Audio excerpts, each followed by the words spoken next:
I'm Graham Winfrey. I'm the Deputy Digital Editor at Inc., and it is my great pleasure to introduce this panel. I've been looking forward to this conversation all month. Stephon Marbury is the Chief Brand Officer at Chamelo Eyewear and former NBA All-Star, of course. And Cam Jurgens is the founder of Beef Jurgy and current starting center for the Philadelphia Eagles. So, Stephon, I'm going to start with you. Chamelo has brought some pretty cool technology to the eyewear industry. Tell us about the different products and why this is a great fit for you as a business. Well, for me, it's innovative.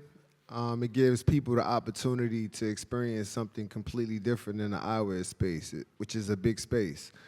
The technology allows you to transition from light to dark, from dark to light within 0.9 seconds. So this technology is something that will be useful for all people that are living on Earth. So it's pretty cool.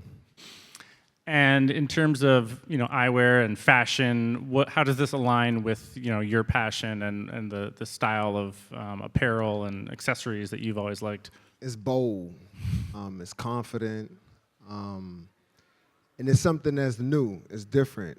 And I think for us, we continue to push the envelope by adding what she spoke about in the last panel, AI. So with the next generation of AI and with new technology equipped, we feel really confident. And what is the AI component? Is it just when you walk from one room into the outdoors, it automatically switches the tint to your preferred color? Or No, it'll do some of the things that Ray-Ban offers. It'll be able to look and see and measure calories from fruit, from vegetables, from different, So this is the next wave of the future. We're in it as well. Calories from beef jerky, maybe. Cam, your family's farm dates back to 1907 when your great-grandfather started Jurgens Farms in Pickrell, Nebraska? Yeah, correct. So tell me about what you did growing up on the farm and whether or not that gave you a taste for entrepreneurship later in life. I don't know if it gave me a taste for entrepreneurship growing on the farm. I kind of just grew up working, and I feel like I, grew a work ethic just watching my dad and my older brother. And I mean, we have cattle, corn, soybeans, hay, alfalfa, and so I was always busy doing something with my dad on the farm, and we'd always go deer hunting and go get a deer, whatever we do, and we make our deer jerky and summer sausage. And so I kind of grew up just being involved with that process of making jerky. And so I think when it came around to college, when I started this business and started selling jerky, first in the NIL space, it just it came naturally. Last name Jurgens, everybody called me Beef Jurgy. And so it was just everything with this business and thing kind of just grew organically, and it's just simple. Everything kind of has fallen into place and slowly growing ever since. We'll get to the legendary origin story with the nickname, but first, there are a lot of jerky brands. How have you positioned Jurgy as different from some of your competitors?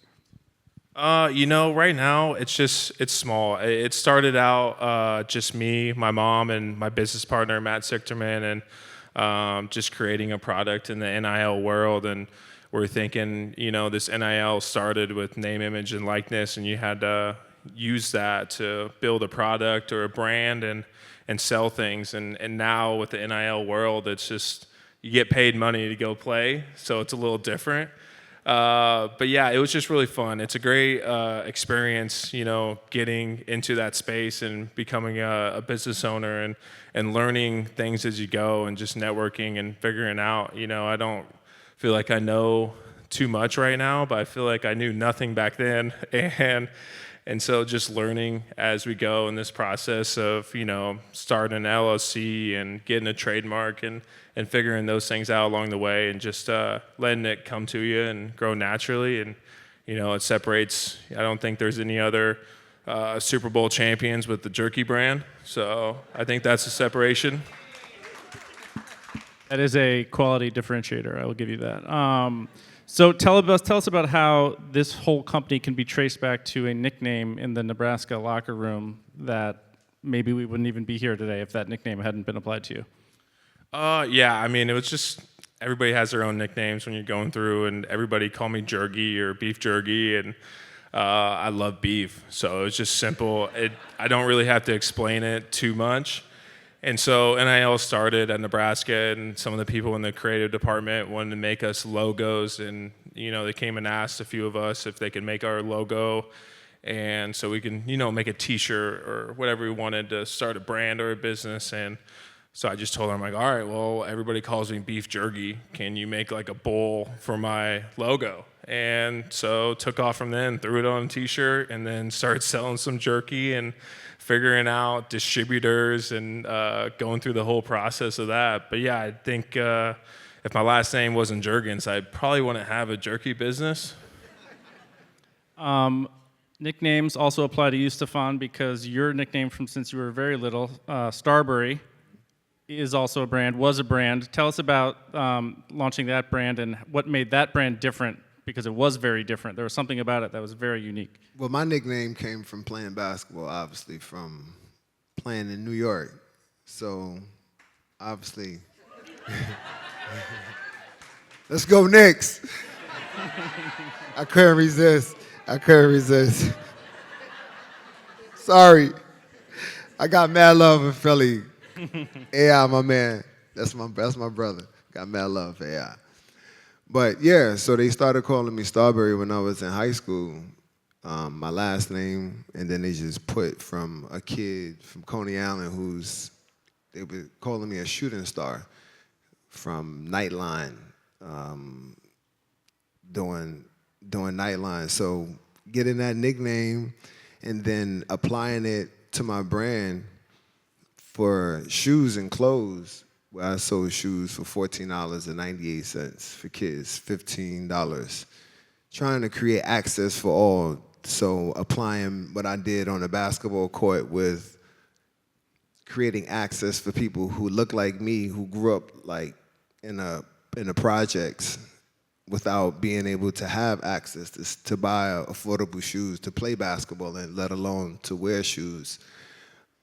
So I create this brand with my name, and I attach what I believe could create change for athletes, especially kids that play basketball, knowing shoes don't cost $150, $200.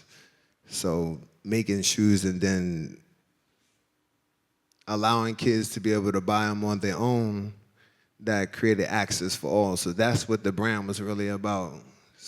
And yeah, please. Was that the thing that was important to you? Was the accessibility and the $15 shoes? Was there someone, when you said, I want these shoes to cost $15, said, whoa, no, we got to charge more than that, and then you held your ground, or? No, when I found out that it didn't cost that much to make the shoes, and then I said, oh, well, it wasn't about making money, it was about the message. It was about allowing kids to know that they can go to a store, buy a pair of shoes at this price point, shoes and clothes, and do this on their own. They didn't need their parents to do this. They could literally save their own monies that they made to go do this for themselves. So we were teaching kids something completely different, along with allowing them to know that they had access to something that they thought cost so much, but it doesn't cost that much to make. Right. And in the future, I understand maybe there's more to come for Starbury. You're going to build it back up, or? Yes, I am. We're trying to keep a lid on that, or can we go public with that? Oh, I'm gonna come back out with it. It's just, with all of the things that's going on in the world with tariffs and, it's hard, especially trying to sell product at a price point that's affordable for people. So for me to be able to have the ability to have a vertical platform from China to America to sell products to people at an affordable price, it's a blessing, but it's still a challenge. So coming back with the brand is something that has to happen. That's one of the reasons why I gave up 15 years of my life to go to another country to learn how to do something for myself and not have somebody have to tell me how to do it. Yeah. So Cam, unlike Stephon, you are still juggling being a professional athlete and an entrepreneur. How active are you in Jurgy during the off season, which we're in right now, and do you do much during the regular season, and how do you juggle that? Yeah, I try. You know, it's always tough during the season. I feel like I just got to make sure the main thing stays the main thing, and that's football, and that's my main job, and that's my source of income. And so I always try to, in the off season, I pick up a lot more with Jurgy, but the main thing during the year is just making sure I got a good crew around me, and I'm able to work with good people. And so that's just the main thing is making sure things are still going smoothly, when I'm operating it or when I'm not. You guys both know a lot about what makes a good team. When you're hiring somebody, what key attributes do you look for, whether it's a coder or someone, one of the first employees at Jurgy? How do you view hiring?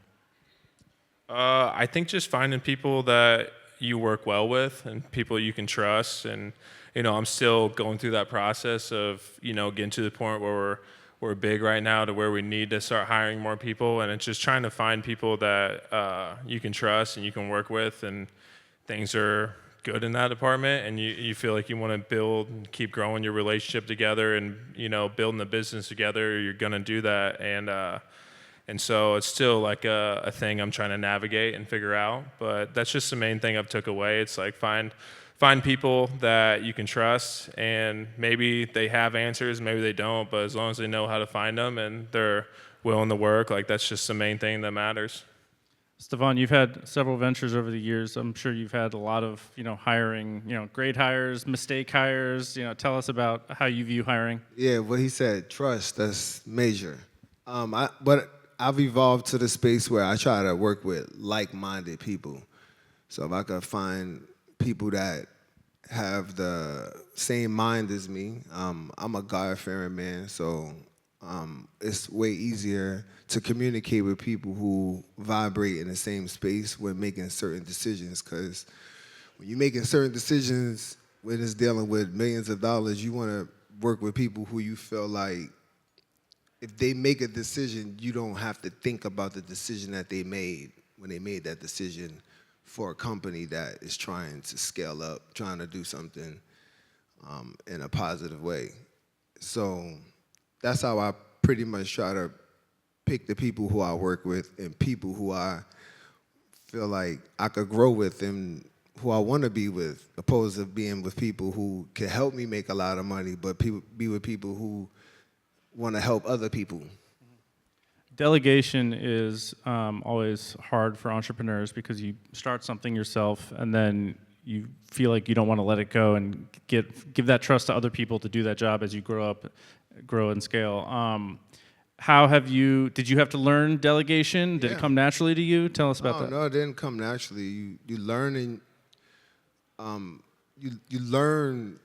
It's like trusting somebody with your basketball game, right? When somebody try to tell you, oh, you should shoot this way, or when somebody tell you how to shoot the basketball, that's a big thing. And a guy named George Gervin, I don't know if people know him, but he's a famous basketball player. He changed my basketball shot. And when he told me why he wanted me to change my shot, it made sense, but it didn't make sense with the process of changing it.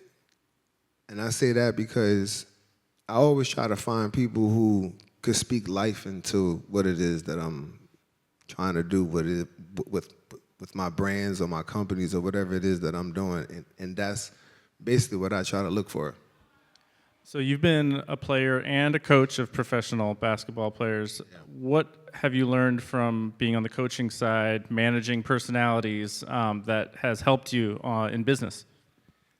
You put all of the players inside of the bag and you deal with them individually opposed to trying to deal with them as a whole. That's what I learned as a coach. I try to get them to do things that I thought that they should be capable of doing, but not understanding that all of the work that I did to do what I did on the basketball court, they didn't do that, and they're not there yet. So coaching them and teaching them opposed to trying to force them to do something, but teach them and allow them to grow. And I learned that in business. Same thing. I had to switch it in reverse, where I had to let other people teach me and tell me things, but had to learn on my own, though. I had to go through the process. You know, business is a forever going process. It never stops, especially, you know, when you're dealing with a lot of money. But I think I try to relate everything to basketball because that's something that I challenge myself at. I wish I would have did that on a lot of other things, but that's one of the things that I did do it in. Speaking of money, I forgot to congratulate you, Cam, on your 4-year extension that's going to keep you in Philadelphia through 2028. Thank you. Am I right that Jurgy is still a bootstrapped operation? You haven't raised outside investment? Yeah, that's correct. It's still, you know, we're growing slowly and, you know, growing organically and, you know, keeping it small. Trying to make sure we're careful with that. You know, it's kind of my baby, making sure, you know, don't want to grow it too fast and have to deal with too many headaches at once. We're trying to make sure we can control everything that's coming our way. And, you know, with everything that's going on the field and off the field, there's a lot of opportunities coming our way with the business, and it's just making sure we're specific in how we handle that. You know, it's got to be careful, you know, be able to say no to certain things and grow it the right way. So you've mentioned NIL a couple times. You've partnered with some college athletes for some endorsement deals to help Jurgy grow. Do you want to do more of that? Do you think that every business should be looking at NIL because it's a new burgeoning form of partnership that could help companies grow? Yeah, definitely. I feel like our company grew through NIL, and so it was just neat getting to work with a college and getting to sell jerky with them and raise money for their NIL program, and it goes directly back to all the athletes, you know, playing all the football, sports, everything that's going on, and so it's just neat to give back to, you know, athletes right now because that's where I grew the business, and it's kind of crazy to think I even got it to a point where we could do that, and looking forward to growing it even more so we can work with just a ton of colleges around the country and give back even more. Can you just tell us about, was it like a social media post deal? What college was it? Who are the players? How many players that you got? Yeah, we're working with Iowa State, and we got into a bunch of Hy-Vees around there, which is like a giant store around here. So just selling jerky and just raising all the profits are going towards the NIL program there, and all the NIL money gets split between all the student athletes at Iowa State. So it's just neat knowing that, you know, our money's going towards every single student athlete there, instead of, you know, kind of how it's going right now with different athletes where it seems like just 1% of the guys on the team are getting the money. So it's just neat knowing it gets spread everywhere. Stephon, what about Chamelo and NIL deals? What's your take? Soon. Soon? Okay. Soon. What about partnerships in general? Have partnerships been a growth lever for your business? Yeah, we just did a partnership with Jose Reyes. He played baseball for the Mets. He has a super huge fan base in the Latin community. We're working and speaking with some other actors and some basketball players, some guys from the Knicks. But you know, my first big partnership was with the Knicks. So, I mean, it's kind of like now my team is like, so what about the Yankees? I'm like, slow down, dude. I'm like, this different lane. But to be able to have a partnership with the Knicks and for us to be inside of Madison Square Garden selling exclusively, it gives us a great big presence. As he said, growing fast is something that we have to watch as well because it's technology, and when it's as sophisticated as it is, you know, we're not in the era of where we have robots making our products right now. So, you know, it hasn't advanced that far. But for us, you know, looking at all of the future of eyewear and technology and the future of NIL, we think that it's great partnerships that could be made with different colleges and different teams. Is educating consumers about technology in the eyewear space. Is that challenging? You know, Google Glass didn't happen famously, and trying to say that's not what we're doing here. Talk about like educating consumers about what your company does. You know. Okay, so the technology basically is better to show you. Oh, we should have all three had these on. Damn. Okay, so when you have the glasses on, right, if you're driving and you're out and you have your glasses and the lens can change as the sun comes and it sets. You don't have to put your visor down. Normally, you got to look for your sunglasses if you have your readers on, like myself, close to almost 50. But there's technology that allows you to go in and out so you can see when you go in and out, right? So it could go dark from light. And then we added features with other styles where we have the technology is inside of the glasses, inside the lens, because it's a liquid crystal layer that lays on top of the glass. And then we put music where you can listen, speakers inside the glasses where you can listen to the music or you could talk on the phone. The next versions will have where you have navigation inside of your glasses when you're driving. You don't need to look at your navigation anymore if you want to use it. And everything is voice activation. So it'll tell you exactly what you want. You could turn it off. It'll have dimmers inside it. You can talk to it. So, and the technology can also go inside of sunroofs of Tesla Ys. We made a template for it to go into Tesla Y cars, and it also will go inside of the buildings in New York City. So it dims. So all of the windows that you see that has drapes and blinds in the next 5 to 10 years, we foresee that not to be there anymore, which would save money from energy, from electricity, from turning it all the way up and putting it all the way down. These dimmers will have 0.9 seconds where you could press a button or voice activation, and it'll dim or change the light. Wow, it sounds like there's a lot coming down the pike in the world of Chamelo. Cam, aside from having 2 jobs, what's the most challenging aspect of growing Jurgy in these early years? I think what I was talking about earlier was just so many opportunities that we have and a lot of things that we're able to do. We just have to be smart and conscious and be able to say no to certain things. And we're limited with how big we are and don't want to grow too fast. And so I think the biggest challenge is obviously time restraints. And, everybody that's working here, we got jobs and this is like it's our side job that's turned into something much bigger, and we're so excited to grow. It's always a dream, to play in the NFL, and when you get to this spot and this is all is football, and so many guys retire from professional sports and they don't have anything to fall back on. And so, this is my dream to grow a business, especially jerky, something I love dealing with. And so when I retire, I got something I can fall back on and work with. And so that's kind of the big goal, and to keep growing it throughout time. And hopefully I'm playing in the league for a long time, and so this can keep growing, and it will be a lot bigger by the time I retire.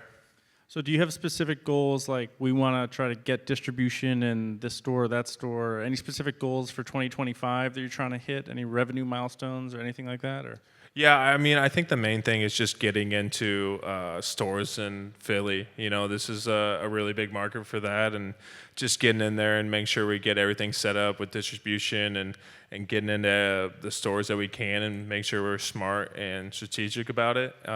We got such a great product. I think that's the key thing. If you have a bad product, it's not going to sell, and nobody's going to want it. It doesn't matter who the person is selling it.